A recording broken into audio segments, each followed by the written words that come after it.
ان سے کہہ دو کہ خدا کی ہدایت یعنی دین اسلام ہی ہدایت ہے۔ القرآن والحکیم۔ اور جو لوگ ہم سے ملنے کی امید نہیں رکھتے کہتے ہیں کہ ہم پر فرشتے کیوں نہ نازل کیے گئے یا ہم آنکھ سے اپنے پروردگار کو دیکھ لیں، یہ اپنے خیال میں بڑائی رکھتے ہیں اور اسی بنا پر بڑے سرکش ہو رہے ہیں۔ جس دن یہ فرشتوں کو دیکھیں گے اس دن گناہ گاروں کے لیے کوئی خوشی کی بات نہیں ہوگی، اور کہیں گے خدا کرے تم روک لیے اور بند کر دیے جاؤ، اور جو انہوں نے عمل کیے ہوں گے ہم ان کی طرف متوجہ ہوں گے تو ان کو اڑتی خاک کر دیں گے۔ اس دن اہل جنت کا ٹھکانہ بھی بہتر ہوگا اور مقام استراحت بھی خوب ہوگا۔ اور جس دن آسمان ابر کے ساتھ پھٹ جائے گا اور فرشتے نازل کیے جائیں گے، اس دن سچی بادشاہی خدا ہی کی ہوگی، اور وہ دن کافروں پر سخت مشکل ہوگا۔ اور جس دن ناعاقبت اندیش ظالم اپنے ہاتھ کاٹ کاٹ کھائے گا اور کہے گا کہ اے کاش میں نے پیغمبر کے ساتھ رستہ اختیار کیا ہوتا، ہائے شامت کاش میں نے فلاں شخص کو دوست نہ بنایا ہوتا، اس نے مجھ کو کتاب نصیحت کے میرے پاس آنے کے بعد بہکا دیا۔ اور شیطان انسان کو وقت پر دغا دینے والا ہے۔ اور پیغمبر کہیں گے کہ اے پروردگار میری قوم نے اس قرآن کو چھوڑ رکھا تھا، اور اسی طرح ہم نے گناہ گاروں میں سے ہر پیغمبر کا دشمن بنا دیا، اور تمہارا پروردگار ہدایت دینے اور مدد کرنے کو کافی ہے۔ اور کافر کہتے ہیں کہ اس پر قرآن ایک ہی دفعہ کیوں نہیں اتارا گیا؟ اس طرح آہستہ آہستہ اس لیے اتارا گیا کہ اس سے تمہارے دل کو قائم رکھیں، اور اسی واسطے ہم اس کو ٹھہر ٹھہر کر پڑھتے رہے ہیں۔ اور یہ لوگ تمہارے پاس جو اعتراض کی بات لاتے ہیں ہم تمہارے پاس اس کا معقول اور خوب مشرح جواب بھیج دیتے ہیں۔ جو لوگ اپنے منہوں کے بل دوزخ کی طرف جمع کیے جائیں گے ان کا ٹھکانہ بھی برا ہے، اور وہ رستے سے بھی بہکے ہوئے ہیں۔ اور ہم نے موسیٰ کو کتاب دی اور ان کے بھائی ہارون کو مددگار بنا کر ان کے ساتھ ملا دیا، اور کہا کہ دونوں ان لوگوں کے پاس جاؤ جنہوں نے ہماری آیتوں کی تکذیب کی، جب تکذیب پر اڑے رہے تو ہم نے ان کو ہلاک کر ڈالا۔ اور نوح کی قوم نے بھی جب پیغمبروں کو جھٹلایا تو ہم نے انہیں غرق کر دیا اور لوگوں کے لیے نشانی بنا دیا، اور ظالموں کے لیے ہم نے دکھ دینے والا عذاب تیار کر رکھا ہے۔ اور عاد اور سمود اور کنویں والوں اور ان کے درمیان اور بہت سی جماعتوں کو بھی ہلاک کر دیا، اور سب کے سمجھانے کے لیے ہم نے مثالیں بیان کی، اور نہ ماننے پر سب کا تہس نہس کر دیا۔ اور یہ کافر اس بستی پر بھی گزر چکے ہیں جس پر بری طرح کا مے برسایا گیا تھا، وہ اس کو دیکھتے نہ ہوں گے بلکہ ان کو تو مرنے کے بعد جی اٹھنے کی امید ہی نہیں۔ اور یہ لوگ جب تم کو دیکھتے ہیں تو تمہاری ہنسی اڑاتے ہیں کہ کیا یہی شخص ہے جس کو خدا نے پیغمبر بنا کر بھیجا ہے؟ اگر ہم اپنے معبودوں کے بارے میں ثابت قدم نہ رہتے تو یہ ضرور ہم کو بہکا دیتا اور ان سے پھیر دیتا، اور یہ عنقریب معلوم کر لیں گے جب عذاب دیکھیں گے کہ سیدھے رستے سے کون بھٹکا ہوا ہے۔ کیا تم نے اس شخص کو دیکھا جس نے خواہش نفس کو معبود بنا رکھا ہے؟ تو کیا تم اس پر نگہبان ہو سکتے ہو؟ یا تم یہ خیال کرتے ہو کہ ان میں اکثر سنتے یا سمجھتے ہیں؟ نہیں، یہ تو چوپایوں کی طرح کے ہیں بلکہ ان سے بھی زیادہ گمراہ ہیں۔ بھلا تم نے اپنے پروردگار کی قدرت کو نہیں دیکھا کہ وہ سائے کو کس طرح دراز کر کے پھیلا دیتا ہے؟ اور اگر وہ چاہتا تو اس کو بے حرکت ٹھہرا رکھتا، پھر سورج کو اس کا رہنما بنا دیتا ہے، پھر ہم اس کو آہستہ آہستہ اپنی طرف سمیٹ لیتے ہیں۔ اور وہی تو ہے جس نے رات کو تمہارے لیے پردہ اور نیند کو آرام بنایا اور دن کو اٹھ کھڑے ہونے کا وقت ٹھہرایا، اور وہی تو ہے جو اپنی رحمت کے مہ کے آگے ہواؤں کو خوشخبری بنا کر بھیجتا ہے، اور ہم آسمان سے پاک اور نتھرا ہوا پانی برساتے ہیں تاکہ اس سے شہر مردہ یعنی زمین افتادہ کو زندہ کر دیں، اور پھر ہم اسے بہت سے چوپایوں اور آدمیوں کو جو ہم نے پیدا کیے ہیں پلاتے ہیں۔ اور ہم نے اس قرآن کی آیتوں کو طرح طرح سے لوگوں میں بیان کیا تاکہ نصیحت پکڑیں، مگر بہت سے لوگوں نے انکار کے سوا قبول نہ کیا۔ اور اگر ہم چاہتے تو ہر بستی میں ڈرانے والا بھیج دیتے، تو تم کافروں کا کہا نہ مانو اور ان سے اس قرآن کے حکم کے مطابق بڑے شد و مد سے لڑو۔ اور وہی تو ہے جس نے دو دریاؤں کو ملا دیا، ایک کا پانی شیریں ہے پیاس بجھانے والا، اور دوسرے کا کھاری چھاتی جلانے والا، اور دونوں کے درمیان ایک آڑ اور مضبوط اوٹ بنا دی۔ اور وہی تو ہے جس نے پانی سے آدمی پیدا کیا، پھر اس کو صاحب نسب اور صاحب قرابت دامادی بنایا، اور تمہارا پروردگار ہر طرح کی قدرت رکھتا ہے۔ اور یہ لوگ خدا کو چھوڑ کر ایسی چیز کی پرستش کرتے ہیں کہ جو نہ ان کو فائدہ پہنچا سکے اور نہ نقصان، اور کافر اپنے پروردگار کی مخالفت میں بڑا زور مارتا ہے۔ اور ہم نے اے محمد صلی اللہ علیہ وآلہ وسلم تم کو صرف خوشی اور عذاب کی خبر سنانے کو بھیجا ہے۔ کہہ دو کہ میں تم سے اس کام کی اجرت نہیں مانگتا، ہاں جو شخص چاہے اپنے پروردگار کی طرف جانے کا رستہ اختیار کر لے۔ اور اس خدائے زندہ پر بھروسہ رکھو جو کبھی نہیں مرے گا، اور اس کی تعریف کے ساتھ تسبیح کرتے رہو، اور وہ اپنے بندوں کے گناہوں سے خبر رکھنے کو کافی ہے۔ جس نے آسمانوں اور زمین کو اور جو کچھ ان دونوں کے درمیان ہے 6 دن میں پیدا کیا، پھر عرش پر جا ٹھہرا، وہ جس کا نام رحمان یعنی بڑا مہربان ہے، تو اس کا حال کسی باخبر سے دریافت کر لو۔ اور جب ان کفار سے کہا جاتا ہے کہ رحمان کو سجدہ کرو، تو کہتے ہیں کہ رحمان کیا جس کے لیے تم ہم سے کہتے ہو ہم اس کے آگے سجدہ کریں، اور اس سے بدکتے ہیں۔ اور خدا بڑی برکت والا ہے جس نے آسمانوں میں برج بنائے اور ان میں آفتاب کا نہایت روشن چراغ اور چمکتا ہوا چاند بھی بنایا۔ اور وہی تو ہے جس نے رات اور دن کو ایک دوسرے کے پیچھے آنے جانے والا بنایا۔ یہ باتیں اس شخص کے لیے جو غور کرنا چاہے یا شکر گزاری کا ارادہ کرے سوچنے اور سمجھنے کی ہیں۔ اور خدا کے بندے تو وہ ہیں جو زمین پر آہستگی سے چلتے ہیں، اور جب جاہل لوگ ان سے جاہلانہ گفتگو کرتے ہیں تو سلام کہتے ہیں۔ اور وہ جو اپنے پروردگار کے آگے سجدے کر کے اور عجز و ادب سے کھڑے رہ کر راتیں بسر کرتے ہیں، اور وہ جو دعا مانگتے رہتے ہیں کہ اے پروردگار دوزخ کے عذاب کو ہم سے دور رکھیو کہ اس کا عذاب بڑی تکلیف کی چیز ہے، اور دوزخ ٹھہرنے اور رہنے کی بہت بری جگہ ہے۔ اور وہ کہ جب خرچ کرتے ہیں تو نہ بیجا اڑاتے ہیں اور نہ تنگی کو کام میں لاتے ہیں، بلکہ اعتدال کے ساتھ نہ ضرورت سے زیادہ نہ کم۔ اور وہ جو خدا کے ساتھ کسی اور معبود کو نہیں پکارتے، اور جس جاندار کو مار ڈالنا خدا نے حرام کیا ہے اس کو قتل نہیں کرتے مگر جائز طریق یعنی شریعت کے حکم سے، اور بدکاری نہیں کرتے، اور جو یہ کام کرے گا سخت گناہ میں مبتلا ہوگا۔ قیامت کے دن اس کو دونا عذاب ہوگا اور ذلت و خواری سے ہمیشہ اس میں رہے گا۔ مگر جس نے توبہ کی اور ایمان لایا اور اچھے کام کیے تو ایسے لوگوں کے گناہوں کو خدا نیکیوں سے بدل دے گا، اور خدا تو بخشنے والا مہربان ہے۔ اور جو توبہ کرتا اور عمل نیک کرتا ہے تو بے شک وہ خدا کی طرف رجوع کرتا ہے۔ اور وہ جو جھوٹی گواہی نہیں دیتے، اور جب ان کو بیہودہ چیزوں کے پاس سے گزرنے کا اتفاق ہو تو بزرگانہ انداز سے گزرتے ہیں۔ اور وہ کہ جب ان کو پروردگار کی باتیں سمجھائی جاتی ہیں تو ان پر اندھے اور بہرے ہو کر نہیں گرتے بلکہ غور و فکر سے سنتے ہیں۔ اور وہ جو خدا سے دعا مانگتے ہیں کہ اے پروردگار ہم کو ہماری بیویوں کی طرف سے دل کا چین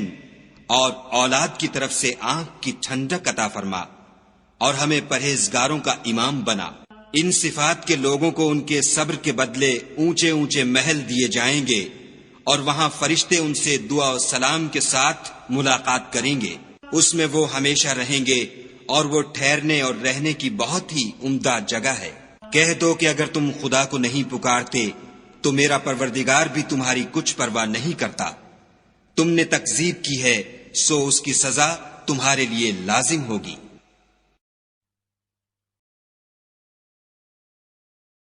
وقال الذين لا يرجون لقاءنا لولا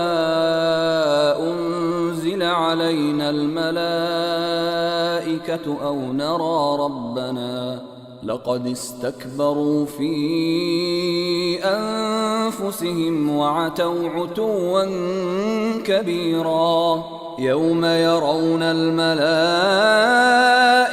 لا بشرى يومئذ للمجرمين ويقولون حجرا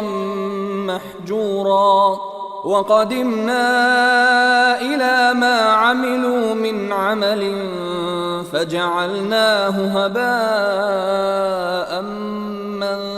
منثورا أصحاب الجنة يومئذ خير مستقرا وأحسن مقيلا ويوم تشقق السماء بالغمام ونزل الملائكة تنزيلا الملك يومئذ الحق للرحمن وكان يوما على الكافرين عسيرا ويوم يعض الظالم على يديه يقول يا ليتني اتخذت مع الرسول سبيلا يا ويلتى ليتني لم أتخذ فلانا خليلا لقد أضلني عن الذكر بعد إذ جاءني وكان الشيطان للإنسان خذولا وقال الرسول يا رب إن قوم اتخذوا هذا القرآن مهجورا وكذلك جعلنا لكل نبي عدوا من المجرمين وكفى بربك هاديا ونصيرا وقال الذين كفروا لولا نزل عليه القرآن جملة واحدة كذلك لنثبت به فؤادك ورتلناه ترتيلا ولا يأتونك بمثل إلا جئناك بالحق وأحسن تفسيرا الذين يحشرون على وجوههم إلى جهنم أولئك شر مكانا وأضل سبيلا ولقد آتينا موسى الكتاب وجعلنا معه أخاه هارون وزيرا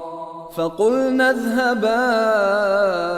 إلى القوم الذين كذبوا بآياتنا فدمرناهم تدميرا وقوم نوح لما كذبوا الرسل أغرقناهم وجعلناهم للناس آية وأعتدنا للظالمين عذابا أليما وعادا وثمود وأصحاب الرس وقرونا بين ذلك كثيرا وكلا ضربنا له الأمثال وكلا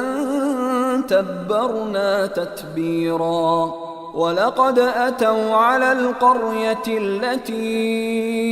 أمطرت مطر السوء أفلم يكونوا يرونها بل كانوا لا يرجون نشورا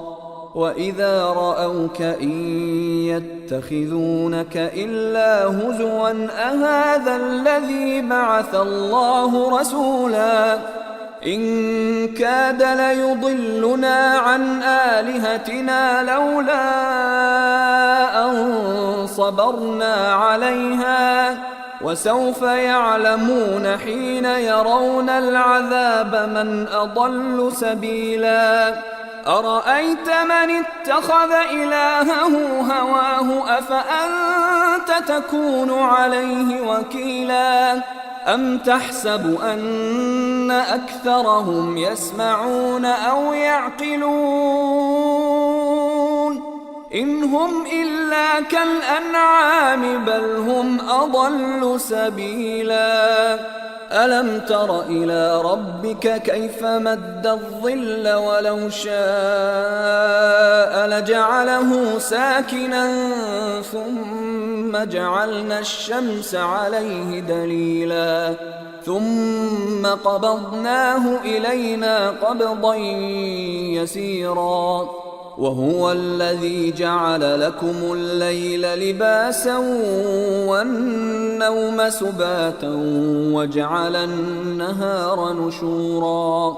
وهو الذي أرسل الرياح بشرا بين يدي رحمته وأنزلنا من السماء ماء طهورا لنحيي به بلدة ميتا ونسقيه مما خلقنا أنعاما وأناسيا كثيرا ولقد صرفناه بينهم ليذكروا فأبى أكثر الناس إلا كفورا ولو شئنا لبعثنا في كل قرية نذيرا فلا تطع الكافرين وجاهدهم به جهادا كبيرا وهو الذي مرج البحرين هذا عذب فرات وهذا ملح أجاج وجعل بينهما برزخا وحجرا محجورا وهو الذي خلق من الماء بشرا فجعله نسبا وصهرا وكان ربك قديرا ويعبدون من دون الله ما لا ينفعهم ولا يضرهم وكان الكافر على ربه ظهيرا وما أرسلناك إلا مبشرا ونذيرا قل ما أسألكم عليه من أجر إلا من شاء أن يتخذ إلى ربه سبيلا وتوكل على الحي الذي لا يموت وسبح بحمده وكفى به بذنوب عباده خبيرا الذي خلق السماوات والأرض وما بينهما في 6 أيام ثم استوى على العرش الرحمن فاسأل به خبيرا وإذا قيل لهم اسجدوا للرحمن قالوا وما الرحمن أنسجد لما تأمرنا وزادهم نفورا आयत सजदा सुनने वालों पर सजदा लाजिम है। تبارك الذي جعل في السماء بروجا وجعل فيها سراجا وقمرا منيرا وهو الذي جعل الليل والنهار خلفة لمن أراد أن يذكر أو أراد شكورا وعباد الرحمن الذين يمشون على الأرض هونا وإذا خاطبهم الجاهلون قالوا سلاما والذين يبيتون لربهم سجدا وقياما والذين يقولون ربنا اصرف عنا عذاب جهنم إن عذابها كان غراما إنها ساءت مستقرا ومقاما والذين إذا أنفقوا لم يسرفوا ولم يقتروا وكان بين ذلك قواما والذين لا يدعون مع الله إلها آخر ولا يقتلون النفس التي حرم الله إلا بالحق ولا يزنون ومن يفعل ذلك يلقى أثاما يضاعف له العذاب يوم القيامة ويخلد فيه مهانا إلا من تاب وآمن وعمل عملا صالحا فأولئك يبدل الله سيئاتهم حسنات وكان الله غفورا رحيما ومن تاب وعمل صالحا فإنه يتوب إلى الله متابا والذين لا يشهدون الزور وإذا مروا باللغو مروا كراما والذين إذا ذكروا بآيات ربهم لم يخروا عليها صما وعميانا والذين يقولون ربنا هب لنا من أزواجنا وذرياتنا قرة أعين وجعلنا للمتقين إماما أولئك يجزون الغرفة بما صبروا ويلقون فيها تحية وسلاما خالدين فيها حسنت مستقرا ومقاما قل ما يعبأ بكم ربي لولا دعاؤكم فقد كذبتم فسوف يكون لزاما صدق الله العظيم. وما خلقت الجن والإنس إلا ليعبدون और मैंने जिन्न और इंसानों को इसलिए पैदा किया है कि मेरी इबादत करें।